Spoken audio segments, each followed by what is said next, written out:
आज आपण आंतरराष्ट्रीय संख्याचिन्हांचं वाचन, लेखन व उपयोजन याविषयी अधिक माहिती मिळवणार आहोत. आपल्या भारत देशामध्ये 22 बोलीभाषांचा वापर केला जातो. या प्रत्येक भाषेमध्ये संख्या लेखन व वाचन याची पद्धत ही वेगवेगळी आहे. त्यामुळे संपूर्ण जगामध्ये आपण कुठेही गेलो तरी आपल्याला सहजतेने संख्या वाचन लेखन करता यावं यासाठी काही ठराविक संख्याचिन्हांचा वापर केला जातो. याच संख्याचिन्हांना आपण आंतरराष्ट्रीय संख्याचिन्ह असं म्हणतो.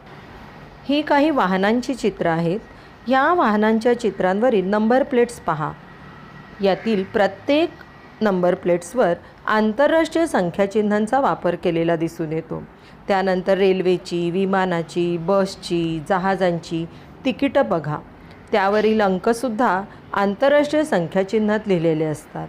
आपण वापरतो त्या चलनी नोटा, या चलनी नोटांवरही आंतरराष्ट्रीय संख्याचिन्हांचा वापर केलेला असतो. संपूर्ण जगामध्ये अशा महत्त्वाच्या ठिकाणी आंतरराष्ट्रीय संख्याचिन्ह वापरली जातात. त्यामुळे आपल्याला व्यवहारात किंवा रोजच्या जीवनामध्ये संख्या वाचन लेखन करताना अडचण येत नाही. म्हणून या संख्यांना आंतरराष्ट्रीय संख्याचिन्ह असं म्हणतात. आपण आपल्या मराठी भाषेमध्ये संख्याचिन्ह 0, 1, 2, 3, 4, 5, 6, 7, 8, 9 अशा प्रकारे लिहितो. या संख्याचिन्हांनाच देवनागरी संख्याचिन्ह असं म्हणतात.